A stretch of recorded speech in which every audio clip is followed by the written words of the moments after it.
querido aluno, querida aluna, querida família, sejam todos muito bem-vindos a mais uma videoaula do nosso canal TV Araxá Educa. Eu sou a professora Nádia, professora de língua portuguesa e continuo te acompanhando durante seus estudos. Lembrando sempre que os nossos vídeos educativos são complementos das aulas que você tem na sua escola com o seu professor e sua professora. Valorize-os, ok? Bom, vamos lá. Hoje a gente vai falar de um gênero que é carta do leitor. É um gênero muito bacana. Você já escreveu alguma carta do leitor? Você já leu alguma reportagem, alguma notícia, alguma coisa do seu interesse e deu um feedback sobre a sua opinião, sobre o que você achou daquilo? Bom, vamos lá. Mas me diz aí, você costuma enviar cartas? Como que você costuma se comunicar? Hoje em dia a gente não manda muita carta, né? E olha que a carta tem lá o seu charme, hein? Quais os meios de comunicação que você geralmente utiliza? Já sei, você me disse aí que é uma ferramenta de comunicação instantânea. Um aplicativozinho que a gente coloca no celular, não é mesmo? Que dá para mandar áudio, dá para mandar texto, figurinha. Mas você já enviou ou recebeu alguma carta? E você sabe como é que esse meio de comunicação evoluiu até chegar no meio de comunicação do aplicativo que você tem no seu celular e que você usa hoje? Vamos lá, então vamos falar um pouquinho da história desse meio de comunicação? Olha só, aqui eu tenho alguns modelos de carta do leitor. Então essa carta aqui, por exemplo, é um retorno, né, de um leitor que leu uma revista em quadrinhos. E aí ele retornou, né, deu opinião, falou sobre o que ele achou aí das histórias em quadrinhos. Aqui a gente já tem um retorno que é de uma turma, de uma escola, que escreveu para o autor do livro didático, olha que bacana, olha que legal, falando, né, do trabalho que a professora tem feito com eles na escola, com esse livro didático, muito legal. E aqui, ó, a gente já tem o retorno, né, de uma reportagem, uma carta do leitor que leu sobre o abandono de animais e resolveu se posicionar aí, elogiando a matéria da reportagem. Muito legal, mas vamos lá, vamos voltar para a história da carta. Olha só, o início da carta foi com os pombos correio. Vocês já ouviram falar? É assim que eram transportadas as cartas. Durante séculos, né, essas aves viajavam longas distâncias para transportar essas mensagens que eram escritas em papiro.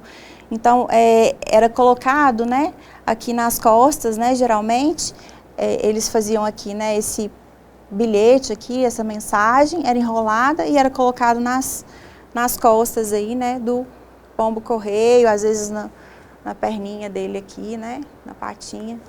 Bom, e esses pássaros, né, por que os pombos, né, por que eles escolheram os pombos? Porque eles eram um tipo de ave muito resistente, eles tinham bom senso de direção, um corpo mais atlético, eram muito resistentes, né, eles conseguiam viajar até 1000 quilômetros em um único dia, uma velocidade que chegava a 90 quilômetros por hora, olha só como eles eram eficientes. E avançando um pouquinho mais aí na história da carta, o primeiro registro assim, que a gente tem, né, formal de uma carta que foi enviada aqui do Brasil, né, para Portugal, foi na época do descobrimento, que foi a carta de Pero Vaz de Caminha, que ela foi enviada em 1º de maio de 1500, ela foi enviada por navio do Brasil para o rei de Portugal, para comunicar o achamento aqui dessas novas terras, né? Essa carta ela existe até hoje, é um documento, né, bem guardada, é o primeiro registro que a gente tem, né, de uma carta que foi escrita aqui no Brasil e foi enviada. Então, não foi por pombo correio, né, foi enviada por navio. Nessa carta, a gente tem aí a descrição da composição física do nosso território. No episódio do desembarque dos portugueses na praia, o primeiro encontro entre os índios e os colonizadores, a primeira missa realizada aqui no Brasil. Essa carta levou em torno de 40 dias para chegar de navio, né, até Portugal. E ela foi escrita com tinta e pena sobre o papel, né? E lembrando que na época lá das cartas que eram levadas pelo pombo correio, eles usavam aí papiro. Bom, ainda na linha aí, né, da história da evolução da carta como comunicação, a gente vai encontrar as cartas que eram enviadas a cavalo, né? Então, a inauguração aconteceu em 1860, de um sistema que surgiu lá nos Estados Unidos, um sistema estadunidense de correio expresso que chamava Pony Express, que utilizava os cavalos como meio de entrega. Então, as cartas eram escritas em papel de celulose e levavam um pouco mais de 10 dias para chegar até o seu destinatário. essa rota, né, eles tinham uma rota traçada, uma rota específica, ela percorria quase 2.000 milhas, que a gente fazendo aí, né, a conversão para a medida que a gente usa aqui no Brasil, que é quilômetros, dá mais ou menos 3.200 quilômetros, uma rota bastante significativa, né? E percorria cerca de 190 estações, principalmente em Nebraska, Wyoming, Utah e Nevada, né, principalmente nesses estados aí, nessas regiões. Cada cavaleiro cavalgava uma média de 75 a 100 milhas, que equivale a 120 ou 160 quilômetros por dia, né? E trocava de cavalo a cada 10 ou 15 milhas. Então, entre 16 e 24 quilômetros, eles trocavam aí os cavalos. Nossa, mas pensa só, né? Quanto tempo que levava uma informação para chegar de uma pessoa até a outra, de um lugar até a outro nessa época, né? Primeiro os pomos correios, depois a gente tinha aqui os navios, né, levando a comunicação de um país para o outro, de um continente para o outro. Depois, já aqui na América, né, aqui no Brasil também, essa comunicação aí através dos cavalos, mesmo assim, bastante demorada, se comparado com o sistema que a gente tem hoje, né. Logo na sequência, surgiram empresas que se especializaram aí, né, em enviar essas informações, não só informações, né. Essas cartas escritas em papel de celulose, aí surgiu também a evolução aqui do SEDEX, né, que ele permitiu uma entrega mais rápida, mais ágil, não só de informações, não só de papel, mas também de objetos, né, e outras coisas. Aí a gente já tem o envio, né, que acontece de carro e de avião, e a possibilidade do envio aí de objetos, como eu disse. Bom, vamos lá. Ainda na linha do tempo, na evolução da linha do tempo, com o advento da internet, né, do computador, a gente tem uma possibilidade aí que muda significativamente a maneira da gente se comunicar, né? Primeiro, pela velocidade da informação, surgem aí os e-mails, e segundo, até por uma questão de sustentabilidade, a gente não precisava mais de impressão, de papel, né? Então, isso foi aqui um avanço muito grande na comunicação com o surgimento do e-mail. Então, ele é escrito no computador, sem o uso do papel, a entrega é imediata e enviado via internet. E nos tempos atuais, né, a gente tem aqui uma ferramenta que a gente usa bastante, né, de comunicação, e aí a gente pode mesclar, né, a informação escrita, né, com a informação imagética aqui, né, a gente tem as imagens que complementam, os áudios, né, e a gente vai interagindo. Bom, olha só que legal, eu tenho certeza que você já passou por alguma situação assim, né? Oi mãe, a senhora pode me buscar aqui no shopping às 14 horas? Estou perto da pizzaria. Onde, filho? No shopping. Que horas você vai sair? Às 14, já falei isso, leia a mensagem, tá bom. Mas por que está nervoso? Em que lugar do shopping te pego? Olha só.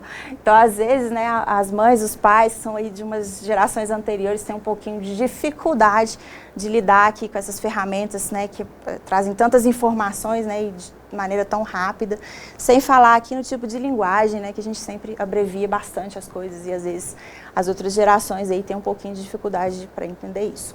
Mas vamos lá, continuando aqui a nossa aula sobre carta do leitor. Então, a carta do leitor, ela é um tipo de carta veiculada geralmente em jornais e revistas, onde os leitores podem apresentar suas opiniões. Ainda hoje, a gente constata que houve uma migração, né, desses jornais, dessas revistas para as plataformas digitais.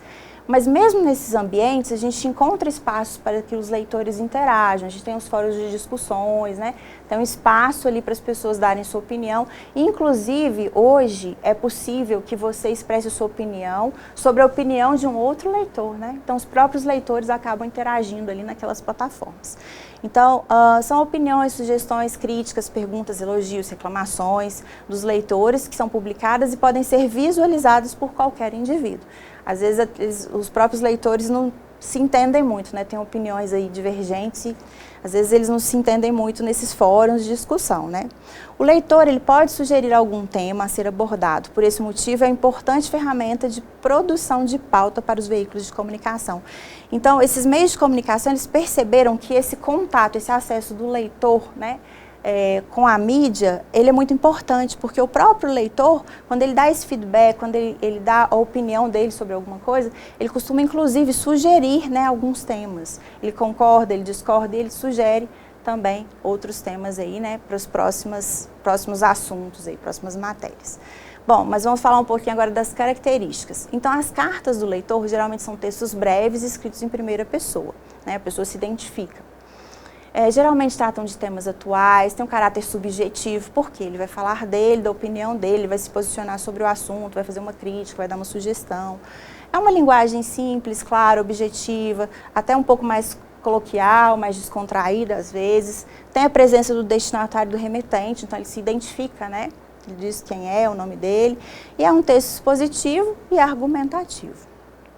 Bom, trouxe aqui um exemplo para a gente analisar.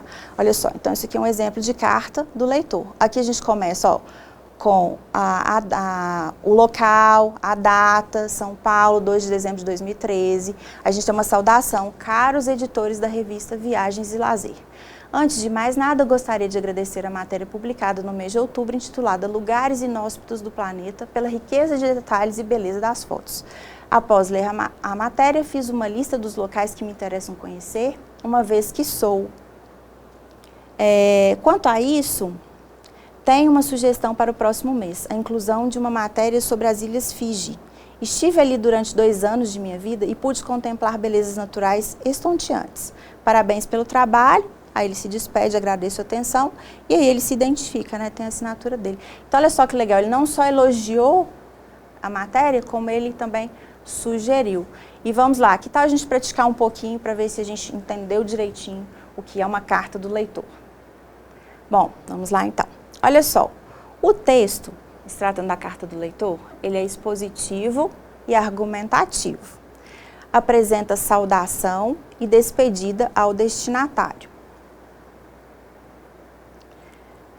Apresenta a assinatura do remetente, tem a presença de saudação e despedida do destinatário. A linguagem é formal e em primeira pessoa. As opiniões dos leitores podem ser publicadas e lidas por todos. A carta do leitor é veiculada em jornais e revistas. E a carta do leitor revela uma reflexão, uma opinião sobre a notícia lida. E pode também trazer sugestões. Aí, que bacana. Tenho certeza que você acertou tudo junto comigo, não é mesmo? Vamos lá então, continuando nossa aula de hoje. Bom, então vamos falar um pouquinho mais sobre a estrutura da carta do leitor. Ela tem uma estrutura relativamente flexível, mas no início a gente coloca lá, né, o local, a data, a gente coloca o vocativo, né, o nome da revista, do jornal, para quem eu estou enviando. Depois a gente tem uma introdução, né, um pequeno trecho que aborda o assunto, né, de qual matéria você vai tratar, né, você está dando um feedback, um retorno sobre qual tema, qual assunto, qual reportagem. Aí você vai fazer o desenvolvimento, que aí você vai comentar se você gostou, o que você gostou, se você não gostou, o que você não gostou, né, você pode inclusive dar alguma sugestão. E aí, na conclusão, você vai arrematar com suas ideias, incluir uma sugestão. E na despedida, você, né, usa uma saudação e se identifica. Essa saudação pode ser atenciosamente, cordialmente, abraços, né, dá um tom bem bacana aí na sua carta. E não se esqueça de assinar, é sempre bacana o leitor aí, né, se identificar, né, quem é ele. É claro que alguns, né, usam abreviaturas, mas é sempre bacana ele se identificar. Bom, vamos lá então, mais um joguinho agora para a gente associar direitinho as partes da carta. Vamos lá? Bom, vamos lá. Então, temos aqui uma carta do leitor. Ó. São Paulo, 22 de novembro de 2008. Então, aqui nós temos local e data. A revista Veja. Então, para quem essa carta está sendo escrita. Gostaria de parabenizar a equipe da redação pela excelente entrevista. Eu, como homem responsável pelo sustento do lar, concordo plenamente com os argumentos apresentados pelo historiador Van Creveld. Nós, homens, carregamos nos ombros uma carga imensa, seja por motivos de ordem financeira ou familiar, e por isso, com certeza, sofremos muito mais com estresse do que as mulheres que desfrutam de paz e tranquilidade em seus lares. Uau, olha só, estou querendo ser essa mulher que desfruta de paz e tranquilidade no lar. Vamos lá. E aí, brincadeiras à parte, né? Continuando aqui, nós temos a despedida atenciosamente e a assinatura aqui do leitor que escreveu a carta para a revista Veja. Isso aí tudo certinho, né? Bem fácil essa, né? Vamos lá então, continuando com a aula de hoje. Vamos lá, mais um exemplo de uma carta do leitor aqui, ó. Observe, mais uma vez, ó, local, data, Rio de Janeiro, 15 de setembro de 2012. Olá, pessoal da revista Team Femina. Então, aqui a gente tem uma saudação, Vocativo. Meu nome é Gisele, tenho 14 anos. Adorei a matéria sobre o primeiro beijo e gostaria de sugerir uma nova matéria sobre namoro na adolescência. Sou fã da revista, compro todo mês. Além dessas matérias importantes na adolescência, adoro a seção de moda e acessórios. Já pensaram em ter um espaço para reciclagem de artigos de moda? Tenho feito algumas adaptações nas roupas e acessórios que tenho no guarda-roupa e tem sido um sucesso com a galera. Abraços e até a próxima. E aí a gente tem a assinatura aqui, né? Gisele Matias Albuquerque. Olha só que legal. Ela não só sugere, né, como fala que ela faz aí, né, essas adaptações aí, a reciclagem das roupas e que tem sido um sucesso. Bem bacana também, né? Vamos lá. Agora, para a gente já caminhando para o final da nossa aula, vamos fazer um último joguinho para a gente recapitular tudo que foi dito. Vamos lá? Vamos lá, então. Vamos descobrir aí as respostas certas. A carta do leitor é, letra A, um tipo de carta especialmente escrita para os leitores. B, um tipo de carta veiculada geralmente em jornais e revistas, na qual os leitores podem apresentar suas opiniões. Ou C, uma carta que enviamos para pessoas próximas. E aí, o que você acha? Letra B, né? A carta do leitor é um tipo de carta veiculada geralmente em jornais e revistas, na qual os leitores podem apresentar as suas opiniões. As cartas do leitor. Letra A, podem ser revisadas e editadas para serem publicadas. B, não são revisadas. C, geralmente não são editadas e são publicadas como o leitor escreveu. Bom, olha só, aqui a gente vai refletir um pouquinho. Se for uma carta do leitor, né, que ele escreveu e que essa carta vai ser publicada numa versão impressa, é bem provável que ela seja revisada, ela seja corrigida, ela passe por uma revisão ortográfica, né? Agora, se a gente estiver falando de uma versão digital, né, uma plataforma ali online, aí é bem provável que aqueles comentários vão ser publicados ali na íntegra, né, do jeito que o leitor escreveu. Mas em se tratando aqui de uma carta do leitor dessa versão que é impressa, provavelmente ela vai ser corrigida, revisada antes da publicação. No caso do gênero carta do leitor, o leitor é, letra A, quem recebe a carta, letra B, quem escreve, ou letra C, quem lê a carta. Observe bem essa pergunta, carta do leitor. Quem é esse leitor? É quem escreve a carta, não é mesmo? Quem escreve a carta, dando a sua opinião, né, ou sugerindo alguma coisa para a revista, né, para o site. A carta do leitor, letra A, é bastante flexível e não deve seguir nenhuma estrutura. Ou letra B, deve respeitar uma estrutura, ter opiniões e argumentos. Bom, não é que ela não tem uma estrutura tão fixa, né, tão rígida, mas tem que ter uma estrutura assim, né? Você tem que pôr a data, você tem que pôr o local, colocar uma saudação, né? No corpo do texto ali colocar a sua opinião sobre o que você está falando, identificar qual matéria, né, que você está dando a sua opinião, assinar, colocar uma despedida. Então, realmente, é claro que no ambiente virtual, a gente tem ali um espaço para opiniões, né, uns fóruns de discussão, as pessoas não fazem essa estrutura da carta do leitor, né, uma adaptação. Mas a carta do leitor, né, originalmente, ela tem sim uma estrutura. A carta do leitor é um texto, letra A, longo e com uma linguagem difícil, ou B, curto e com uma linguagem difícil, ou C, curto com uma linguagem simples.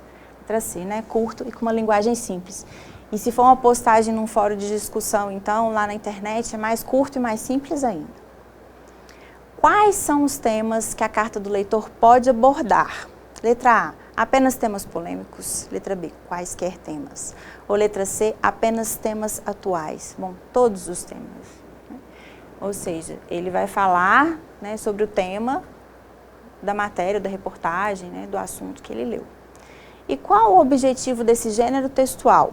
Então, a carta do leitor, ela, letra A, dá voz ao leitor para que ele possa se posicionar. Letra B, dá voz à imprensa.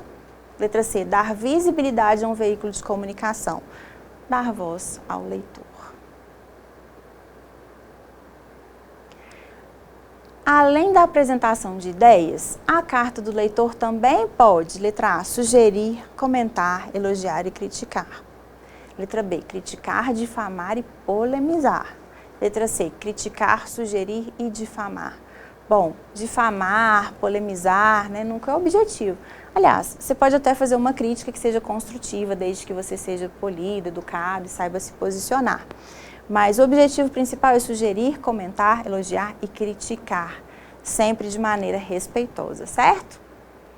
Bom, muito bacana, não é mesmo? Então hoje a gente falou aqui sobre a carta do leitor, sobre a história da carta, toda essa evolução, né?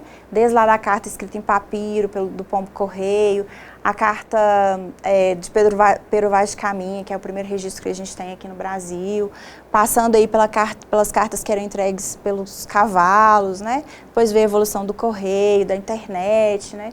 A plataforma digital, os aplicativos de conversa instantânea que a gente tem. A gente falou bastante aqui das características e da estrutura da carta do leitor. Bom, espero que você tenha gostado da aula de hoje, espero até que você se arrisque a escrever uma carta do leitor para alguma revista, e alguma reportagem, alguma notícia que você tenha gostado. E aí, que tal? Bom, então essa foi mais uma videoaula de língua portuguesa, espero que você tenha gostado e te espero na próxima aula. Até lá!